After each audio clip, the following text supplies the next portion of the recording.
What is up, subscribers? So I'm back working on the Chevelle, and I'm actually getting ready to put the radiator in. But while I'm doing that, I started thinking about how many issues we're having in the subscriber chat with people overheating or running hot. So right now, I know I've covered it before, but I'm gonna do another video on the radiator system and things to do to avoid overheating, and exactly how the fan works, the shroud works, and how everything works together, guys. So stay tuned. All right, guys, so right off the bat, one of the most common issues that I see with the radiator cooling system and why it's overheating, and that's the fans, guys. I see a lot of people run these cheap fans. Usually they come with the radiators from Amazon. Sometimes you get them from like a company that's trying to save a buck. So they tell you these flow like 1200, 1800 CFM. And in reality, there's no really set standard. So these guys could like run this at freaking like, you see how it says 12 volts? They could run it at 14 volts and then rate the CFM and tell you, hey, this thing flickering flows 1800 CFM per fan. And in reality, when you hook it up to like a regular car, it's like running maybe like 800 CFM or something like that. So they definitely exaggerate on these Chinese fans. So that's the number one issue that I see with people overheating. And like I covered it before, so real quick, if you're driving on the freeway, we're gonna pretend that's our radiator right there. It's not, but we're gonna pretend it's a radiator. So if you're driving on the freeway, you have air getting pushed in. So if you're driving on the freeway, you're not overheating, that means your radiator is working fine. That means the radiator cooling goes in there, it gets cooled off. The air coming through the freeway as you're driving is cooling off the radiator, which cools off the coolant in there, which cools off your engine. So if you're driving on the freeway and it's burning perfectly fine. Now these LS engines, remember guys, they run around 205 degrees, 195 degrees, 190 like on a really cold day.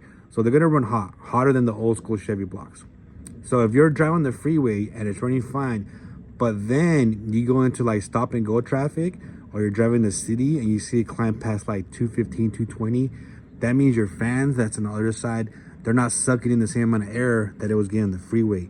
So your fans are basically sucking ass. They're not really sucking air.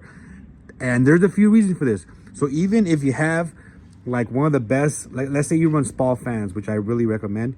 Even if you run like some high quality fan and you're still overheating, I'm gonna show you one. All right guys, so use your imagination here. We're gonna assume for the rest of this video that anytime you see that, it's a radiator, right? So let's imagine that this side is the inside of the engine bay, right? Our engine's gonna be over here. There's a radiator. That's the front of the car over there. On the other side is the front of the car. This is radiator, back of the car. This is where the engine's at, right? So let's say I have a fan here, right?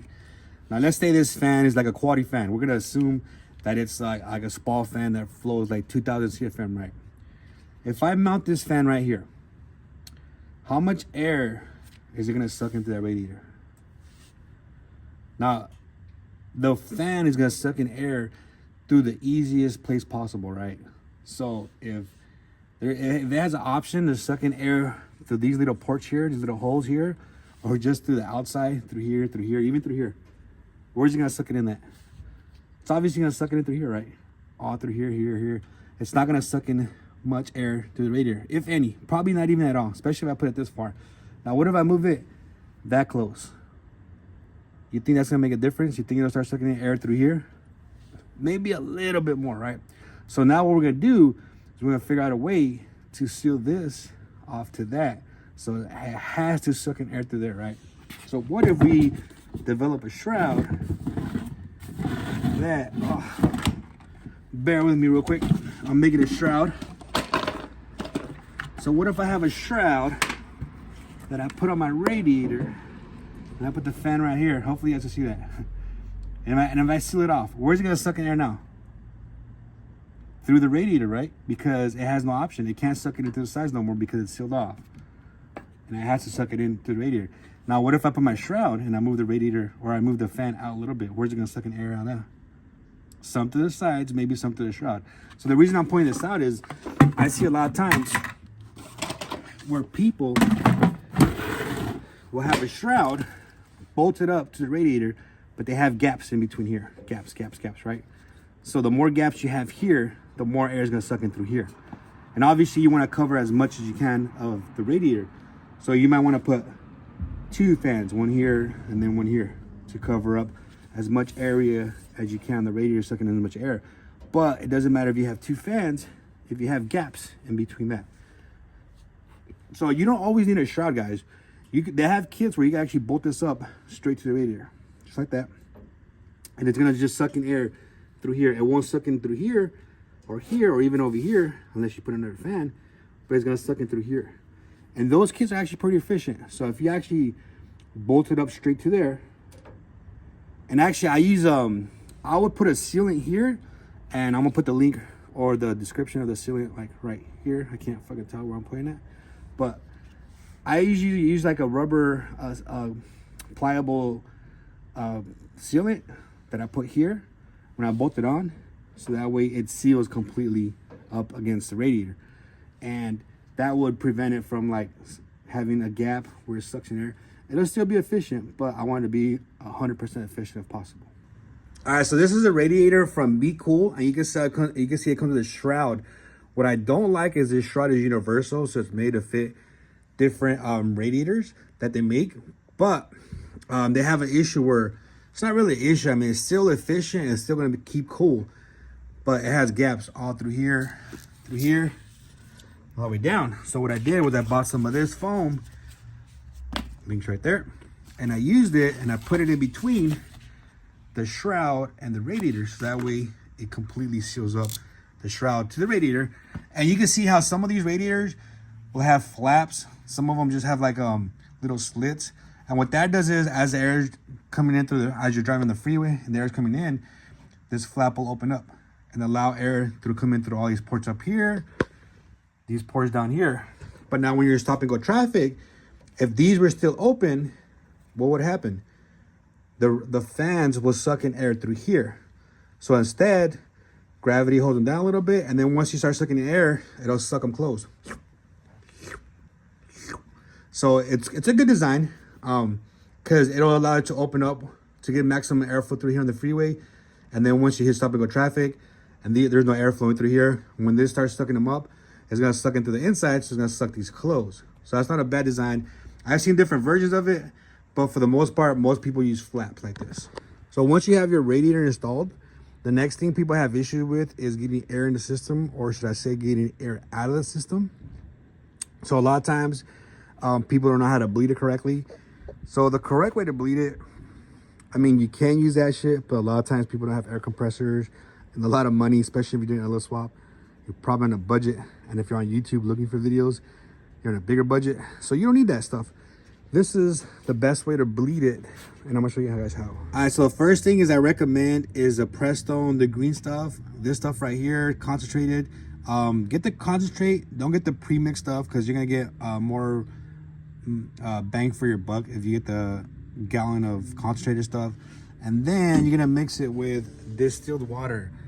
That water at the grocery store is like $1 a gallon, guys. Don't be cheap.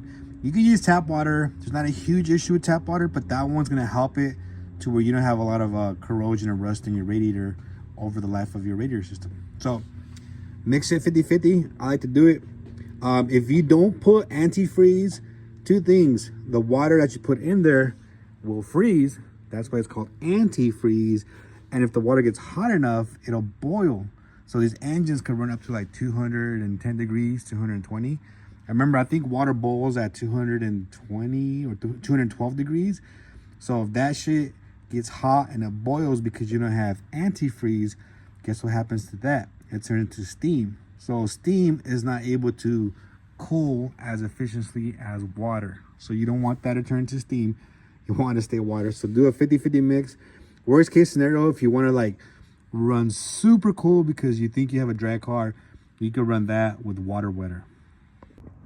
All right, so let's magically assume we did a 50-50 mix and we filled this up here.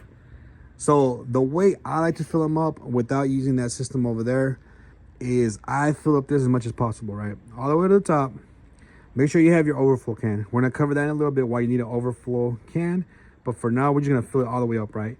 When you run it, leave this off, because if you have air in that system, this encloses the entire system. So it'll keep the air in there.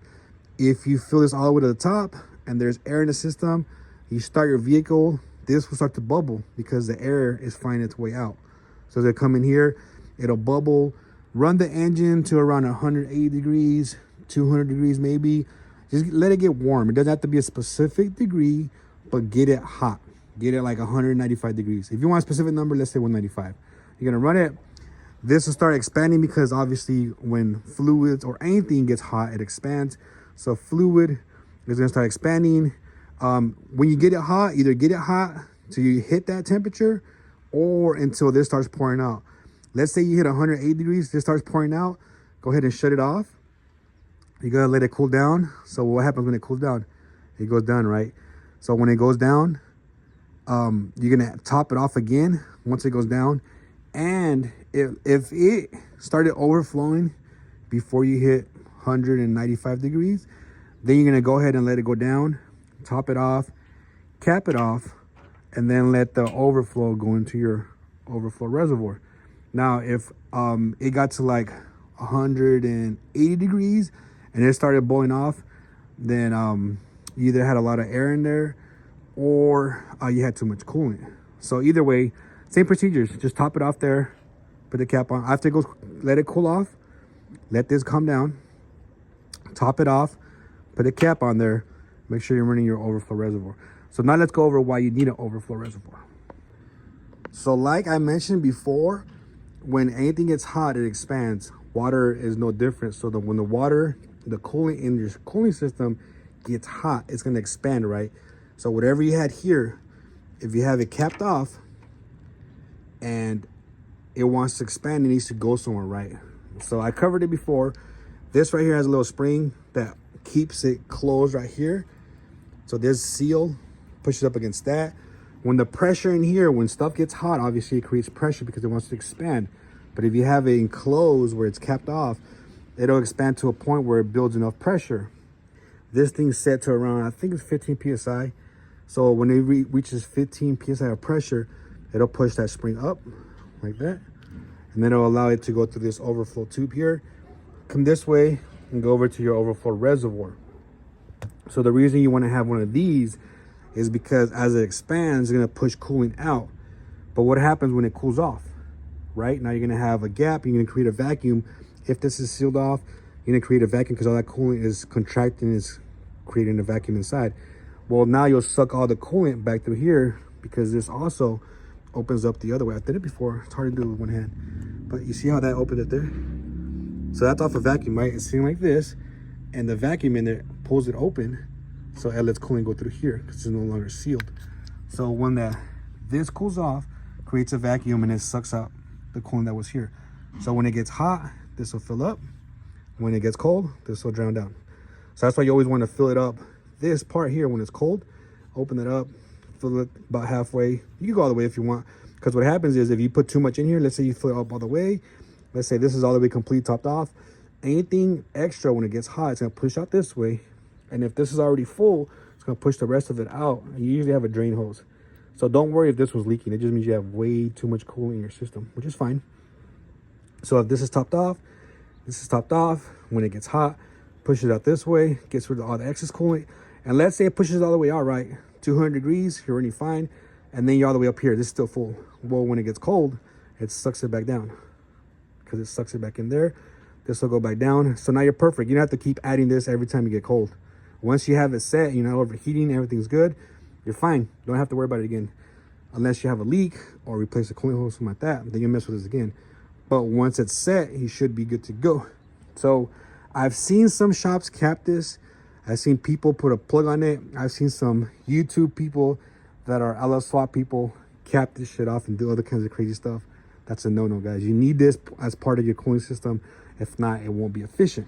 So that should be everything for your cooling system to get it to run perfectly and efficient. Other things that I didn't cover that might affect it but aren't as common is the power going to your fans. If you're using small wires, bad connections, I like to run my fans off relays, and I let that relay get power straight from the alternator. So that way I make sure it's getting the maximum amount of power coming out of the alternator straight to my relay, which powers up my fans. You also want to make sure you have a good ground. So ground to the frame, or if you want to run all the way back to the battery, you could do that. But that would be some of the things that make their fans not run as efficiently. And don't worry about how much air is coming out here, guys. Don't measure how efficient your fans are by that. Measure how efficient they are by how much air you feel it getting sucked in through here. You should feel a lot. You should be able to put a piece of paper here and it holds it up because that's how much air is sucking through here. If you guys have any questions, as always, ask in the LS Swap chat. This is another video that I'm making for my subscribers only. I might release it to YouTube down the road, but for now, it's just for my subscribers. And the last thing I want to cover is a few don'ts that you should not do with your cooling system, so that way you don't screw it up.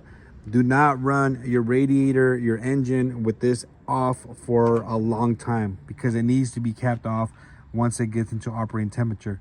So don't leave it unplugged, let it idle, and then go inside and freaking make a sandwich or some shit because this shit will overheat. If this is not capped off, eventually it will overheat. Another thing you don't want to do is the steam port here. You see how mine is hooked up to the radiator right here, the steam port. So that side is still pressurized. This in here, because it's inside your engine, is still pressurized.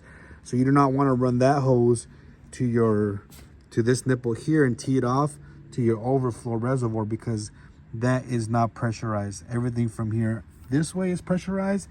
That's pressurized. If you put that onto a T-fitting like we've seen before, going into your overflow reservoir, it's going to pressurize that. You're going to have shit everywhere. It's going to push all the fluid instead of to the radiator and through the cap. It's going to push it over here and you're going to overheat. So do not do that. Some stuff that people are still iffy about is the steam ports. You should hook them up. My very first LS swap, I didn't hook it up and that bitch is still running perfect. So just take that with a grain of salt. You should hook it up if you can. You want to hook it up to the pressure side of your radiator. I've seen people hook it up straight to their water pump. They make an adapter that you could put in between here. It'll cut your hose. It has like a little fitting where you hook that up to that. That's fine. It looks ugly, but you could do that if you want. Just make sure you hook it up to your pressure side. And if you don't want to hook it up, make sure that this hose is higher where the radiator, the fluid goes. Basically, make sure that's not the highest part in your cooling system because eventually the air will come over here if that's not the highest part.